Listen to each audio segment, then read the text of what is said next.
the individual got out of his vehicle, brandished a knife.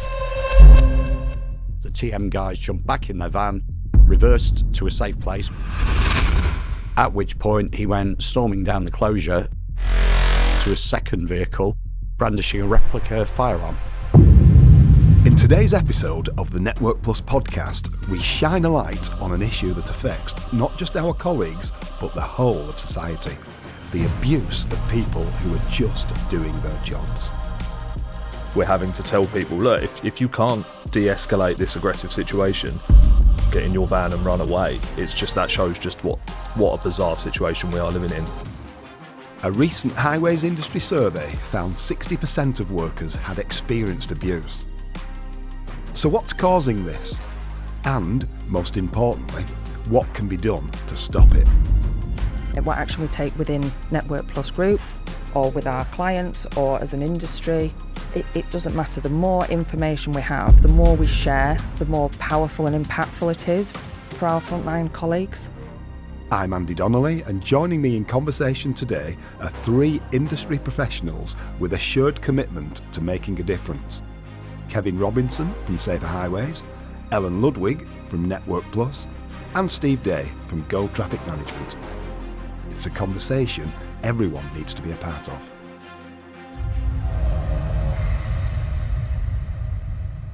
So we're here this morning to talk about violence and aggression towards workers, people who work for us, colleagues of ours.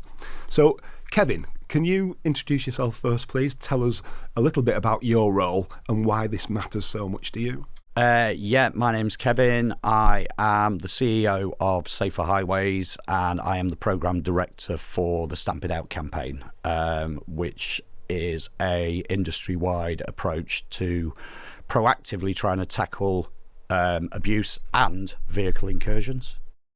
And you've been doing this for a number of years, haven't you? The inception for Stamp It Out was in mid-2019. We basically ended up in an industry meeting and the subject of abuse came up and everybody around the table started to nod their heads and it is a problem. So me being me, I asked the question, well, how big a problem is it? Can we pull some data? Unfortunately, when we pulled that data, what we realised very, very quickly was that reporting was incredibly low, because when you talk to operatives, anecdotally, they would tell you that it was a regular occurrence, it happened every week, every day. But then you looked at the data and one particular tier 1 contractor across a 3-year period had only recorded 40 incidents. So we knew straight away that the biggest problem that we had was that the data was wrong and that we didn't know what we didn't know around, how much of a problem and how frequent the problem was around abuse. And that essentially was where Stamp It Out started from. A little band of brothers, almost so to speak, of industry professionals who said, right, okay, it's time that we need to do something about this. We're losing people from the industry. We spend an awful lot of money training our people to the best of their abilities and our abilities. And essentially that money's just going down the drain as people leave the industry due to, what could be considered to be unreasonable conditions when members of the public are screaming abuse at them. And not necessarily always screaming abuse. Sometimes it can escalate into actual physical violence as well. Wow. Thanks, Kevin. Ellen, can you tell us a little bit about your role at Network Plus? And also, Kevin just touched on underreporting. Tell us a little bit about that as well, please. Yeah, thanks, Andy. So, Ellen Ludwig, Group HSEQ Director for Network Plus Group. I think we're absolutely in the same place as a group. Underreporting, I think, is certainly what we're seeing. Speaking to colleagues more and more, we're understanding that the problem's much bigger than what we can see. So whatever stats we've been visible to us, it's very, very different after speaking to colleagues. I mean, if we're looking at about 50% of our frontline colleagues are experiencing incidents on a weekly basis. And Steve, you've been involved with the Stamp It Out campaign for some time. Does this sound familiar to you? Yeah, absolutely. Yeah, I mean, we've got 25 ops operating in London and South East, and it's a daily occurrence. Doesn't matter where in the country you are. Obviously, with GTM, we've got depots across the country from the north right down to the very south coast, and it'll be the same whichever part of the country you work in. It's always the same across the board. I just want to look at a little bit more closely at the types of incidents that occur, and maybe our guest maybe can tell us a little bit more, give us some real life examples of these incidents. So last year at Network Plus, 334 incidents of violence and aggression recorded.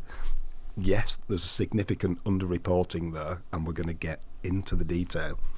But those examples included, tirades of abuse, often or sometimes fueled by alcohol, racism, intimidatory videoing of operatives, members of the public picking fights and throwing punches at operatives, drivers invading coned-off areas and driving at operatives. So all of this will be familiar to yourselves. Can you give us some real-life examples there, Kevin? Yeah, I mean, it's Friday. Everything you say is 120% correct. And recently, I suppose I can draw on a couple of examples. The A63 scheme up in Hull. It's a scheme that is a national highway scheme. It involves full closure, widening of the A63. It's a project that's been ongoing for about 2.5 years. And historically, all of the contractors on that particular scheme have all said there are flashpoints, and the flashpoints tend to happen, I mean, pretty much exactly what you said, fueled by alcohol, Friday, Saturday nights, main thoroughfare in Hull. But then recently, what they've seen is a slight escalation in the types of abuse. So it's escalated from being, as you say, swearing, spitting, that kind of stuff, to a fortnight ago, we had an incident where a member of the public drove onto a closure. They were approached by the TM people and told the road is, I'm afraid, closed. You will need to turn around and follow the diversion route.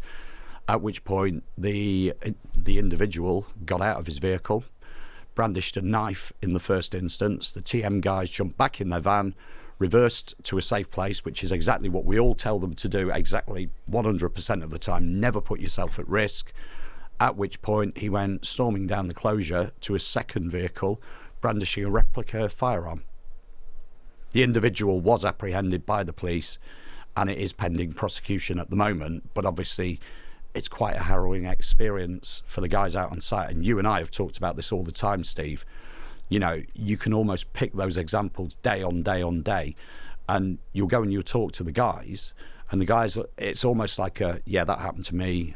Oh yeah, no, I didn't have a gun pulled on me. It was a knife. Or one of our colleagues, Sinead, was simply in a petrol station one night with her PPE on. She'd gone to get a cup of coffee and a snack in the middle of a shift. They dropped the cones, and an irate driver pulled a gun in her face. I mean, this is extraordinary. There'll be some people who will listen to this and they will be, shocked. This will be news to them. But there'll be others, Steve, who will say, yeah, that this is life on the front line. It is. It's their job. It's what happens. It's unfortunate it's become such a norm of going to work for so many people. And it's not just GTM, it's not just the TMOs on the road. Obviously, when those people are committing the incursions against the cones, there are Network Plus gangs, there's the workforce the other side of those cones. So they might get past us, we might have to move out of their way, but there's still other people that they're going to bump into. So everyone's at risk, and it's not just about how can we get them away from site. We need to just make everyone aware, be it if they're putting the cones out, if they're working with inside the cones. We have people in Network Plus that are working in properties. They're going into people's houses. They're working right on people's front gardens. So it's across the board. It's not just the very specific front-facing ops. It's full coverage. And Ellen, I know that recently you've been speaking to some operatives, people who've, they've lived these kinds of experiences. Can you tell us a little bit about who you've been speaking with and what they've been telling you about? Yeah, so I've spoken to a number of people across the different contracts, different roles within Network Plus Group.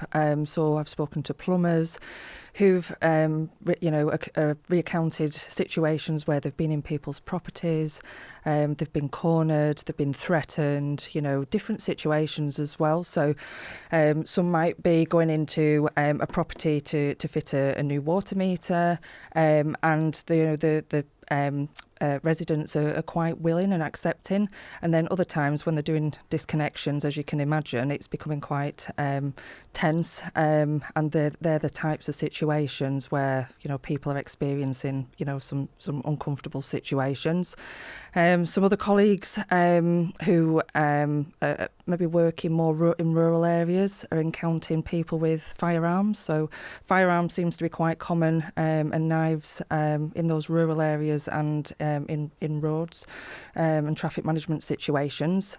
And then we've got other colleagues that might be, dropping notices, going around and just letter dropping in people's properties, and people are really not accepting of what's coming next. So again, very, very different situations, very different responses, but very common themes as well. So yeah, we've got to take it all on board, and I think going back to Kev's point as well is doing that initial assessment, that impact assessment of what that looks like.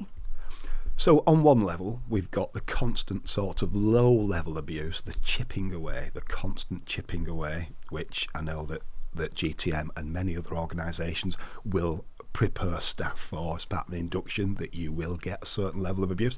And then at another level, we've got these real in-your-face, high-level, frightening, extremely frightening scenarios. Almost like the headline makers. Yeah. But from top to bottom, from low level to really high level, what's the mental health impact on the people who experience this? Kevin? Well, weirdly, this was kind of something that we looked at a lot over the course of the last 12 months. Last year, very much from a public-facing perspective, was about raising this awareness of this is a problem, and there was almost a little bit of a national outcry. During Respect Our Workforce Week last year, we essentially hit 1 in 6 of the UK population, through people like Steve and the ambassadorial roles and interviews with local media, national media, and it very much was shock and awe. But part of the question that I always asked myself was, great, stamp it out, raises awareness. It's good for raising that awareness and normalising that conversation within organisations like your own, where ops now feel that they can talk about this freely. But actually, how do we make a difference, and how do we metric this, and how do we understand the impact that this is having on our industry as a whole, broadly? And so we surveyed 10,000, I believe, or just over 10,000 frontline operatives, principally traffic management. And we asked them a series of questions. The first 2 questions were very much controls. So it was around, do you get abused and how frequently? We already knew from previous data what we got on that. So it enabled us to be able to sort of verify the rest of the data as being reasonably accurate. And we then went into questions around mental health, such as, is your mental health affected by abuse? The number was a lot higher than I expected, bearing in mind we work in a male-dominated industry, and blokes being blokes don't tend to admit things around mental health and that kind of stuff. But frighteningly, on top of that, it was questions around, would you consider taking a role outside of the industry, even if it meant reducing your pay, if it meant you also reduce that risk from abuse? So in other words, if abuse was taken away, would you accept a pay cut and go and work elsewhere? And the numbers were frightening. It was almost 75% of operatives said yes. 60% of ops said they knew people that had left the industry purely and simply because of abuse. And you kind of touch on, mental health. We already know the mental health statistics around construction. It is one of the pinch points for poor mental health in the workplace that we have. 1 in 4 construction workers suffer with mental ill health. And when you start to talk about that in relation to, our own churn rates within the industry, traditionally we know that TM has a churn rate of about between 30 and 40%. Obviously, there are instances of people jumping from one TM company to another TM company, but actually our survey then backed that up when 25% of people said that they would or were looking for a role outside of the industry at this present moment in time. So essentially, you're going to lose a quarter of your workforce on an annual basis. So I know you would be far more qualified than me to say what it costs to train a traffic management operative from day dot when they walk through the door on induction to being a lead traffic management operative, and it's into the thousands. And when you then start to scale that up across an industry, the cost goes into the millions. And we did a piece of work which actually looked at the cost to the industry over a 5-year road investment period. So we took basically a time frame we were all familiar with, and it was almost £500 million that is just lost through people walking out of the door as a result of poor mental health, as a result of abuse. That's extraordinary. Steve, there's a human cost and a financial cost, and with serious business implications. How are GTM tackling this? I think we're quite lucky at GTM. We've got a great occupational health team. I think now, especially, we've got so many tools in place in the background that we can offer help to our lads. We can offer any kind of therapy, counselling, assistance that they need. So I think having that back office there is really, really helpful. I've been in the industry 12 years now, and when I started, there was nothing there. It was obviously the abuse was, I would say, a lot less as well. So it's increased time over time. But I think having that occupational health in the background there, the ability to have people to talk to, people to lean on. Everyone in our office, we know what the job is. We've been doing it for years. So we know that if they actually do step up and say, I need 5 minutes, I need a couple of days, we will give it to them, we will support them, because the lads need to be in the right frame of mind to be able to carry on doing what they're doing. They need to be able to work. And if we don't look after them, they can't do what they do. It's interesting that you said that 12 years ago, the situation wasn't as bad, the abuse wasn't as bad. What do the panellists think is driving this change, and what's driving this increase? Is it cost of living crisis? Is it alcohol? Is it the stresses of modern day living? Why do people increasingly think that this unacceptable behaviour is acceptable? Kevin? I don't know. I suppose I'd pick up on what Steve said about 12 years ago. It wasn't as bad as it is now. My question would be, again, going back to the whole mental health piece, when we started talking about mental health, a lot more people started to come forward and say, I've got mental health problems, sort of mid-2016, 17. I mean, you remember, because I know you guys did a lot of work. I think that actually the reason we see more reporting is because actually we are normalising that conversation now, and we're actually engaging with the guys. And what that's meaning is that we're all suddenly having that oh God moment of, wow, this is a huge, huge problem. But Steve's right. I mean, things like EAPs didn't exist 12 years ago. But also, when you look at the generation of people coming through in the industry now, I don't think they quite accept some of the things that maybe, some of the last generation would just shrug their shoulders and say, it's part of the job. I think the newer generation coming through are a lot more questioning of the way that people behave towards them. I mean, during COVID, we saw antisocial behaviour spike, but I think that was just freak conditions in a really, really, really strange environment. We were all in a world where we didn't really know what was going on from one day to the next. And there were a lot of pushbacks against the guys. Yeah, it was proper powder keg, yeah. Because of the fact that we were classed as, key workers alongside like the NHS and people like that, because, vital services had to be maintained. But when you've got people living on the breadline who are having to take only 80% of their wages home, all of a sudden you've got people below that poverty line that usually would only just make ends meet, and then all of a sudden you've got Steve and the guys out there, fixing a water main. It's like, well, why are you allowed to go to work? I can't go to work. There was a lot of resentment. And also societally, I think since COVID, we've become a lot less tolerant. Just as people, I feel that we live in a generation now of everything's in the here and now. And if I can't get from A to B, or I can't get my Amazon parcel today, the world's coming to an end. I think you're right, Kevin. And I think, looking at other stressful factors as well, it really affects people's behaviour. So it could be storm conditions, weather conditions, that really causes a level of frustration. The traffic management piece, if you can't get from A to B really easily, if you've not allowed enough time, again, we're all talking about the frustration of getting here this morning. Absolutely. It's those frustrations, isn't it, that just heighten the risk and the chance of that aggression coming through with people. Absolutely. Yeah, without a doubt. Ellen, are there any seasonal trends to this as well that you're picking up?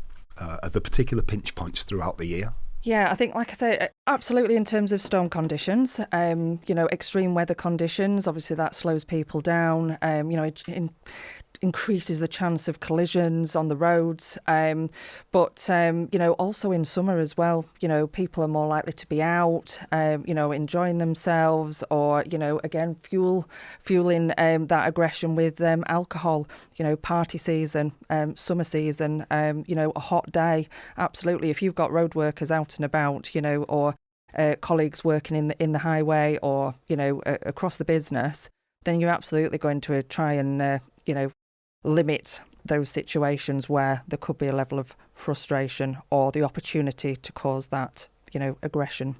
Now, other industries, and I'm thinking here shop workers and the campaign by the Shop Workers Union Usdaw that got the government to change the law in terms of violence and aggression against people who work in that industry. So, which is, well done Usdaw and well done the government for responding to that. But what's going on in your industries to persuade government of the need for special legislation and increased action against people who abuse your workforce? Weirdly, we've engaged with the police, principally the National Police Chiefs Commission, around this subject, and actually one of our leadership team is actually a serving police officer. And when we first raised it with them, they very much took the approach of, well, we don't really see this as a problem because there aren't that many prosecutions. And because there aren't that many prosecutions, it's really just something that doesn't happen. So, of course, what that then, with that domino effect, and you'll see this as well, Ellen, is that actually if the guys don't see an output to a report, what's the point? Because nothing ever gets done. So what we've done is we've proactively worked with the police to the point where we had our first criminal conviction last year for somebody actually breaching a road closure. So it wasn't for driving under the influence, it wasn't for dangerous driving or anything like that. It was actually for breaching a road closure. What that then did, of course, was set a judicial precedent because, those magistrates, judges are always looking at previous cases to try and find out, well, what's been done previously, what's the sentences that have been handed out previously, to the point now that between ourselves, National Highways and the NPCC, we've actually just produced a sentencing guidance document for enforcement. So everyone from the CPS all the way through to a magistrate sitting behind a bench, which actually details what the offence is and what that offence is to be sentenced under, the various different criminal acts and different bills. So, for example, assault would come under the Criminal Justice Bill, whereas a vehicle incursion is likely to come under roads policing and different acts and road traffic acts, etc., etc. But also in the back of that is guidance for the supply chain, which we will be releasing in due course, which actually enables people like Ellen and her team to be able to look at a specific incident that's happened out on site and to be able to translate that into something that is then tangibly prosecutable by the police, along with what types of evidence the police are looking for. For example, still photos are inadmissible due to the fact that a still photo can be interpreted in a number of different ways, whereas video evidence, preferably with sound, is irrefutable on both sides.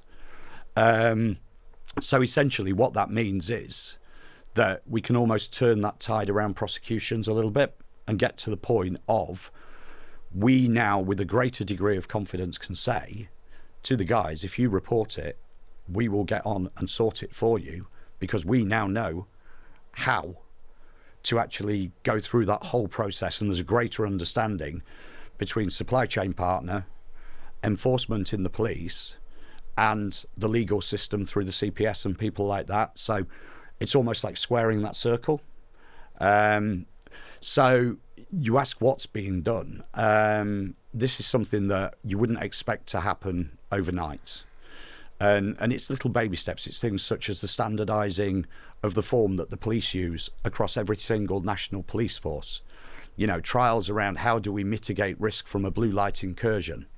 It will take probably years for these things to happen, but it is still possible by things such as increased guidance for everybody to actually almost start to get those low-hanging fruit, start to get the prosecutions, and then almost give our guys the confidence that if they do report it, you know, truth be told, we will sort it. So in the medium and long term, there are steps in place, things are moving. Right now, and Kevin touched on this in terms of technology, what can we do right now, what can we trial right now, Ellen, to give our workers some form of protection and to build up that evidence base that can then lead to prosecutions and can then lead to precedents and keep that ball rolling? Yeah, and I think the frontline colleagues will certainly really find that impactful. So, yeah, we've got to promote that, absolutely. It will give them the confidence to come forward more and more. But I think, you know, part of that normalisation that they're currently sort of experiencing is due to they don't feel that anybody's listening or that they're going to have a successful prosecution. It's not going to go anywhere. So what's the point? So I think, yeah, we've absolutely got to do something else. What that looks like, we don't know right now. There's a number of different options. We've got many different solutions, from site surveillance to personal surveillance options. And it's a case of trial and error with some of these things. But I think absolutely key, we've got to speak to our colleagues. We've got to understand what they need, when they need it, and what that looks like. You know, and some of those situations that you were talking about, Kev, you know, really understanding what you know from a wider perspective, because we're looking at it from what we know, you know, and it goes back to that point, we only know what we know. Yeah, and we don't know what we don't know. Absolutely. So, you know, we've got to partner up with, you know, others such as Kevin, clients and the wider industry as well. So understand what they've got and get that shared learning, because whatever we do, it has to be impactful. Steve, what do you think you need? What would your operatives like to see? There's no golden ticket. We work in some of the richest, most affluent parts of the country and some of the most poverty-stricken parts. It's not universal across the board. You can put body cameras on operatives, but in some parts of the country that could be absolutely the wrong thing to do. That will encourage worse behaviour from members of the public. You can put CCTV cameras up on a large scheme, but again, some people are so anti-CCTV, anti the establishment these days that will just encourage worse behaviour, potentially get people onto site to destroy, vandalise that equipment. There is no golden ticket. You sort of need to be recording everything and nothing all at the same time, which I know sounds ridiculous, but it's not universal. It's so difficult. It is with people like Kev, working with them to find, I think every individual job needs to be risk assessed individually, and you need to find a solution in each individual location, because there's not a specific answer. Ellen, can I just bring you in on the subject of risk assessments then? Is it possible for each individual job to be risk assessed to that extent? I think there certainly is an element of that, and we do that as a matter of course. So every single job, you know, is planned and controlled, you know, so to mitigate risk. So, you know, the violence and aggression, if we can see there's a particular chance of it, that, you know, that occurring, or, you know, that is expected, then we will know that before we go to site. So, you know, decision makings are, you know, a part of that planning process, and also when they get to site as well. I think the difficulty is that we just don't understand right now the extent of all the information that we need to know to make the, you know, those impactful assessments and do that little bit more. So I think, you know, we've got to go back to our colleagues. We've started that journey already. We're speaking to them. We're gathering more insights, you know, and there's a whole lot more we need to know. What's information sharing like in the industry? Because we've seen in the past, haven't we, that in the last 10, 15 years, insurance companies especially have got their act together collectively because they're looking at fraudsters and they know that they're being picked off. So there's a lot of information sharing within the insurance industry, for example. What's information sharing like in our industry? Historically, I would say pretty bad. I think is probably a fair comment. Everybody worked in their own silos. So, for example, One of the best examples I could probably give is a scheme that happened on the A27 down in Kent. It was Area 4 National Highway scheme. It was a resurfacing of an overbridge. So it was a bridge over the National Highways asset, which was the road. National Highways resurfacing. Two-night scheme, I believe. Full closure, diversion route in place, 5-mile diversion route, so not particularly far when you look at how far potentially a diversion route could be. And, minimal security needed. It was simply resurface, bit of bridge inspections. National Highways only went on the information they had on the A27 for that particular scheme. The localised information on that scheme would have told them that there was a pub 500 yards to the south and a traveller site 500 yards to the north of that bridge.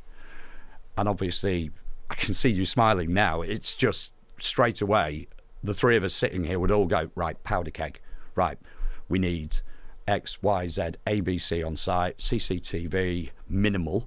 That is a minimum requirement if you know that there is potential engagement with the local community, absolute must. So make sure that we do extensive engagement before we even go. Unfortunately, because that local knowledge wasn't there, that didn't happen. And I can leave it to the imagination what happened, but let's just say the scheme never went ahead because by the end of night one, there were no ops on site. That kind of acted as a bit of a spur, which was a little bit of what we were talking about earlier about you don't know what you don't know. And almost everybody suddenly realised that, perhaps we need to get better at this. So what we've done is we've created as almost like a national resource, really. So whilst the data is housed with us, it's very homogenised, it's very sanitised. I don't need to know that it was Joe Blogs. All I need to know is where did that incident happen? What was the incident? And what was the outcome? It doesn't need to be investigated because I'm working with big data, and it's like creating a giant Amazon warehouse of data around incidents. And what that enables us to do is to actually identify hotspots around the UK, because you'll know this from GTM. You may be working in a region or an area that you're completely unfamiliar with on a regular basis, and you walk in there and it's almost like walking into the lion's den, because knowledge is power. And if we have no knowledge, we're walking into schemes with a blindfold on. So what that now will enable people to do within the next 12 months is to actually be able to look and actually triangulate down to a specific area, a specific road, the types of incidents that have happened there in the past. Because I think if you look at your data, you will say, okay, we know this particular area or this particular estate is a hotspot. Therefore, we need to take extra precaution when we plan that work. Maybe if it's a larger scheme, how we phase that scheme, etc., etc. Without that knowledge, you are very much struggling with that kind of piece. So the idea is to almost create a national database, so a heat map around the whole of the UK that essentially all the industry buy into. And we've started to do this because we've started to pull some data. We're now starting to find that the more we get, the more people want to be involved, because obviously the payback for the industry is the better picture we can give, the more informed we all become, and the safer we keep our people. Because as Steve said earlier, whether it's you need a couple of hours, a couple of days, a couple of weeks, there's a cost financial to that. So any proactive steps we can take around understanding not just our own information as a Network Plus perspective, but we've now got the data from all of these different clients, all of these different local authorities, national highways, and all of the supply chain partners who all kind of give it because there is no commercial gain. So it almost becomes a case of, well, why wouldn't you share that data? You're almost disadvantaging yourself by not sharing the data, if that makes sense. No, I think that's absolutely key. We've got to paint the picture. So, get everybody's data together, but also build the data. And I think that goes back to that engagement with our colleagues saying, This is not normal. This is not acceptable. We're here to help you, but tell us what that looks like. And I think we've got to do that with our clients and our partners as well. Steve, even with the best will in the world, we can build up the data, build up the intelligence, get ourselves into the best possible place. But even then, workers are likely to face instances of aggression, abuse. What do you currently do at GTM to train operatives to be able to de-escalate situations, to handle those situations, to withdraw from situations, and to know what to do and when?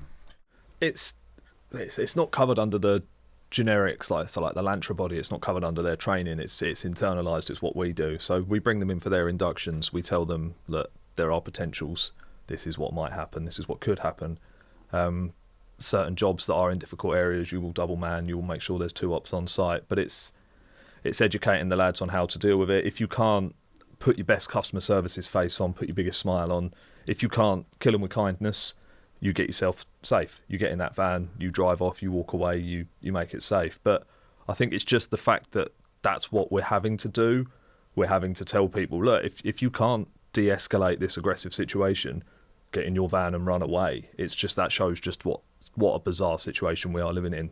It's part of these lads' job is, well, there is a chance that next Tuesday when I go to work, I will get abused so violently and aggressively that I will actually have to physically run away and hide in a van, which then, once our staff have gone, they'll just move on to the next one. It'll be the Network Plus gangs, it'll be the tree surgeons, the guys laying the water pipes. So all that'll do is move the problem on until no one's on site anymore. So it won't solve the problem. So there are obviously there are courses you can do, there's training you can give people to handle it, but it won't solve the problem. Obviously it just moves the problem on. Once our lads have walked away, it's on to the next people. Once they've walked away, then there's financial knock-ons because the jobs aren't getting done in time. So it is very difficult just to tick a box and solve the problem.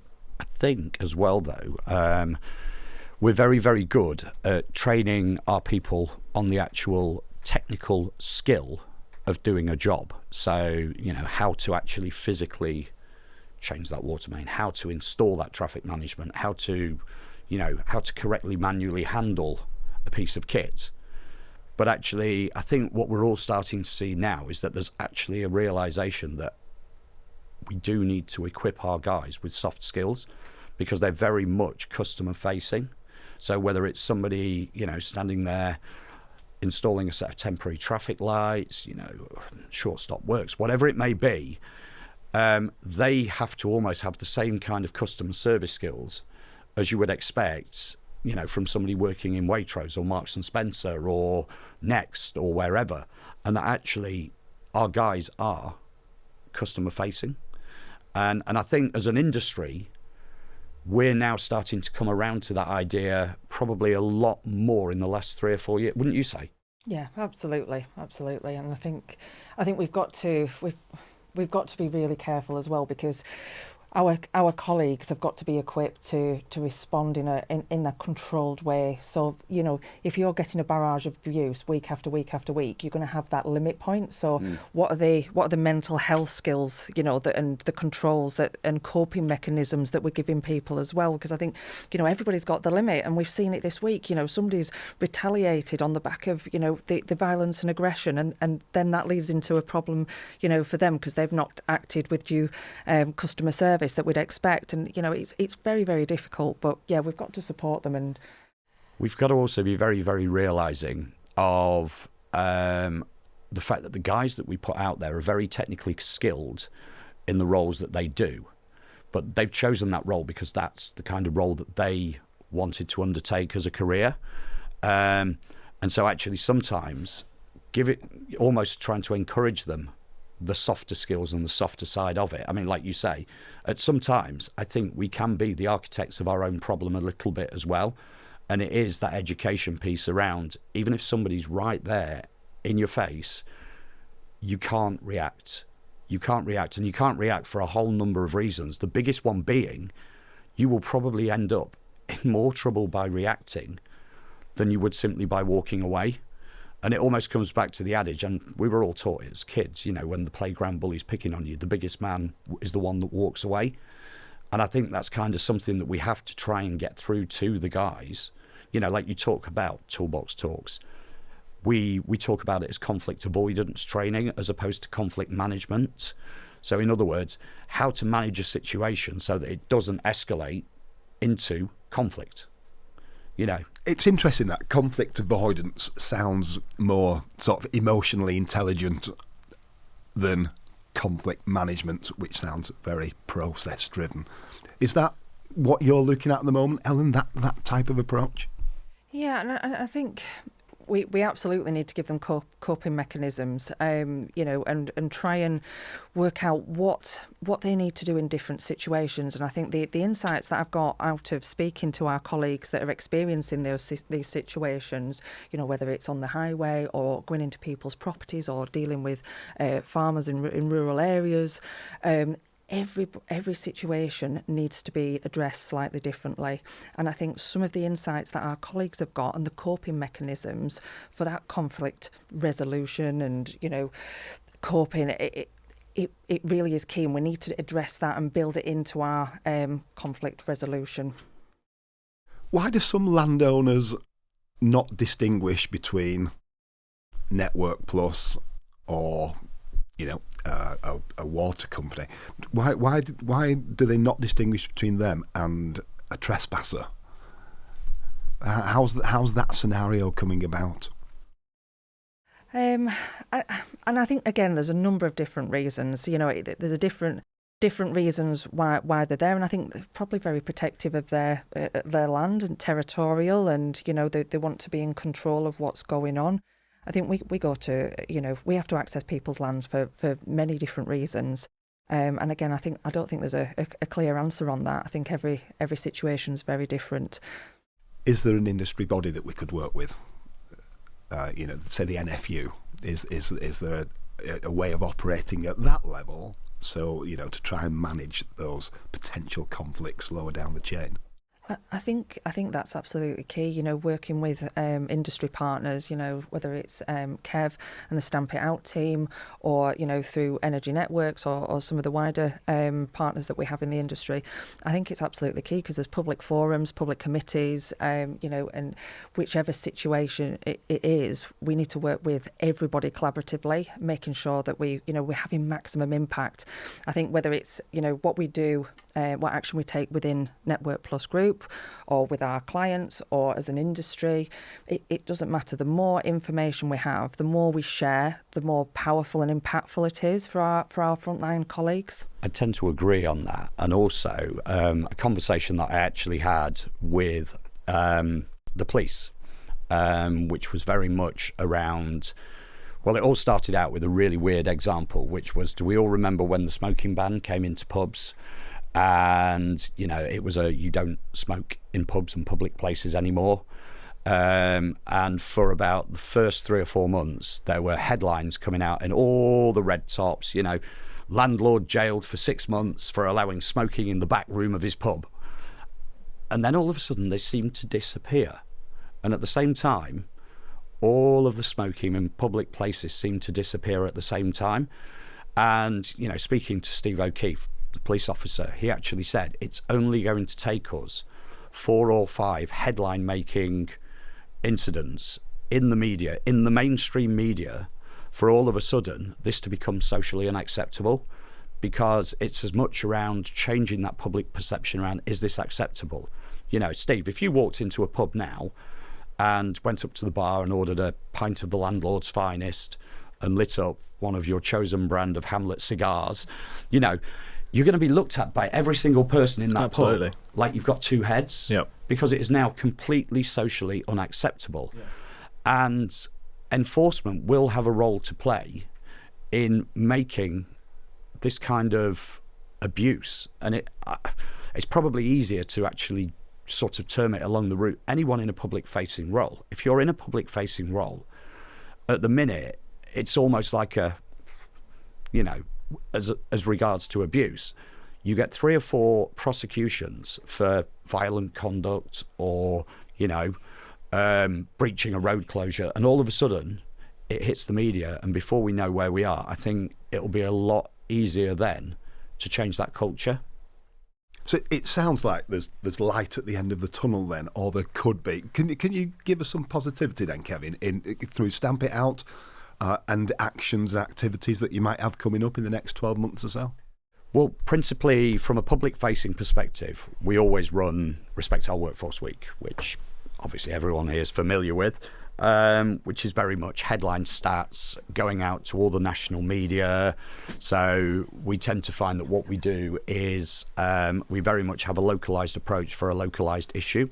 So essentially, you're not going to tell the Kent Messenger, for example, what the situation in Liverpool's like, because their readers want to know what the situation is locally. We do that on an annual basis, but it very much is a little bit like we all hear the stories every year. There seems to be a national pothole week, and there's a massive scourge. Potholes are the end of our nation. But actually, truth be told, when you boil it down, we're asking for the same thing year on year on year, which is more money for potholes. So what we've tried to do with Stamp It Out is to take a slightly different approach and to focus on things such as mental health, the impact that this has on mental health, and almost humanise the guys in PPE. Because we've had this conversation before, Steve, where, you say you put that high-vis jacket on and it's like someone putting a target on your back. Yeah, absolutely. There's a lot of... a lot of it now is going to be public engagement and public education. So we're doing a lot now where we're noticing clients are going in 6 weeks before a scheme and setting up public engagement events. So they open up the town hall, the client goes, the council goes, and we're being invited to more and more where we sit down, we explain to the residents of that estate, like, this is what's going on. It gives us a chance to say, one, we're not the enemy. Two, we are here to upgrade your infrastructure. We're here to do a good thing for you. We're not here to inconvenience you. We're now on our letter drops, we're dropping letters through people's doors. We've drawn actual diversion route plans on there if we're closing it, so they've got a map they can navigate. We're doing vehicle passes for residents so that they can issue us, just flash a pass at us as they drive through a gate. They don't have to stop, they don't have to talk to us. It's anything to reduce the inconvenience on the members of public, but really just to engage with them and say, look, we're not here to shut your road just to annoy you. We're here, we're doing a job, we're providing a service, we're improving your infrastructure, we're upgrading telecoms, we're upgrading water mains, gas mains, whatever it is. Even potholing, there's an element of the potholing works of... You almost need to do the work to remove the problem, which seems to be the scourge of society. So they hate the council because there are potholes, and then they hate the council because the council go out and shut the road to fix the potholes. You will never win. It's a lose-lose. It's so ironic, but it's a bizarre situation that you're damned if you do, damned if you don't, really. Steve's just landed some important points. Hopefully, the "we will never win" point. Hopefully we can turn that around. Keep working towards a situation where everybody wins. But in the process that you've just described of warming people up to the fact that change is coming, involving them in change, and finding common ground and light at the end of the tunnel, is that something, Ellen, that you will be working towards within Network Plus, in Network Plus's own approach to managing change on site, work, etc.? Yeah, and I think we do an awful lot of that, whether it's traffic management, or with the other sectors. I think it's looking for opportunities where we can, really take that customer service one step further, or, do something slightly different. I think, as society, we like to know things. We accept things when we understand what that change is. So if we can identify and improve our systems, what's out on site, and notify people in advance, it might help the acceptance a little bit more. And, just a couple of things you were saying there, Steve, I'm thinking, you're having town hall meetings and you're inviting the public to attend those.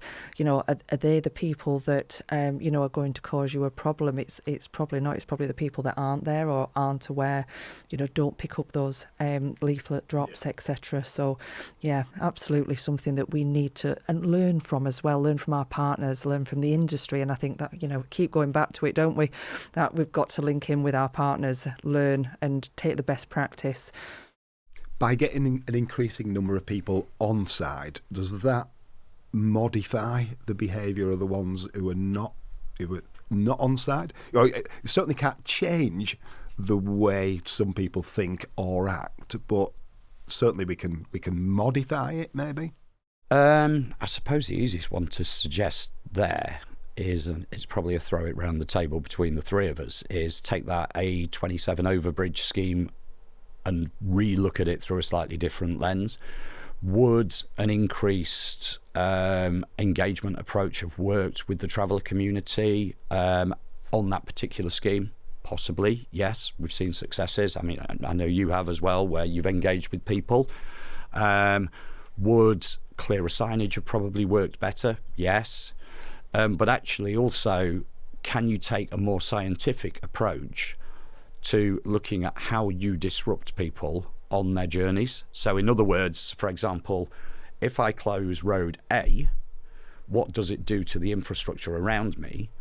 Because going back to what we were talking about with data earlier and the fact that everybody works in silos, the same thing kind of happens with our approach to schemes.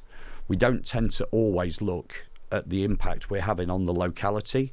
So for example, you could have one particular scheme on road A and one particular scheme on road C that are, one of them is a Network Plus scheme, one of them is, say, I don't know, a Kia highway scheme, for example. And it's almost like never the two shall meet because you're both basically working in your own silos. So how do you understand locally that picture of what is going on and almost that ripple effect of dropping that stone, which is that road closure, into the middle of the pond? Does that make sense? Yeah, and I guess, is there any way of knowing what's going on? Is there anything that we can do with partners to understand that fairly quickly? Yes, is the short answer.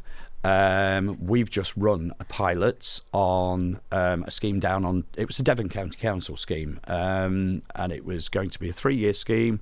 It was a road widening scheme, so it was quite a major scheme. Not always possible to do it on a smaller scheme, but it probably is on a lot lower level. So for example, what happens if I put a set of 4 ways here? What does it do to traffic flow? But that pilot scheme, what we actually found was that we set up dynamic diversion routes. So using traffic sensors and flow, because we all know that if stationary traffic causes frustration, frustration equals worse human behaviour. So it's a little bit of human factors. How do we keep people moving, reduce the risk, and at the same time, benefit the works, keep our workforce safer, all of those kinds of things. And on our pilot scheme, we actually virtually removed abuse. We shortened the life cycle of the scheme by 1/3, and the financial savings to the client were astronomical by taking a more analytical approach to how we work, as opposed to, oh, it'll be all right if we just stick those lights there, should be all right. We're only going to be there for 3 weeks or 2 weeks. And actually, what does it do in terms of traffic flow? So the plan is from there to actually apply this to an upcoming scheme, but also to start looking at it on a much more localized level. So to make available a piece of software that enables traffic modeling in real time. So it pulls in data from things such as other schemes, bus routes, bin collection routes, national highways, and schemes that are going on there. The Causeway One network, so you can pull in all that utilities data almost into that big melting pot in the middle. And that melting pot is what happens on that 4-way junction if I put a set of temporary traffic lights on it. Does it affect the number 67 bus? Does it affect waste collections in the area? What time of day are we deploying the scheme? Are there school children coming in and out of school? In other words, more parents at the school gates. And actually, is there a better time to carry out that works where we have less impact? But to be able to do it very much more analytically towards the client. Because I think it's fair to say that if you go to any client and say, we want to do it this way, the first thing they will say back to you is, well, why? What's the benefits? So to be able to actually physically show those benefits is very powerful. I think that's a really powerful way to draw this to a conclusion as well, in terms of we work smarter. We work smarter in our preparation. We work smarter with technology. We work smarter with our engagement, and we work smarter with our reporting mechanisms, so that when we do get incidents, they're reported and escalated with action emerging at the other end. And then in that scenario, everybody's a winner. So can I thank each of you for what has been a fascinating discussion and some amazing contributions. Thank you again. Brilliant. Really enjoyable. Thanks, guys. Cheers. Yeah, thank you very much.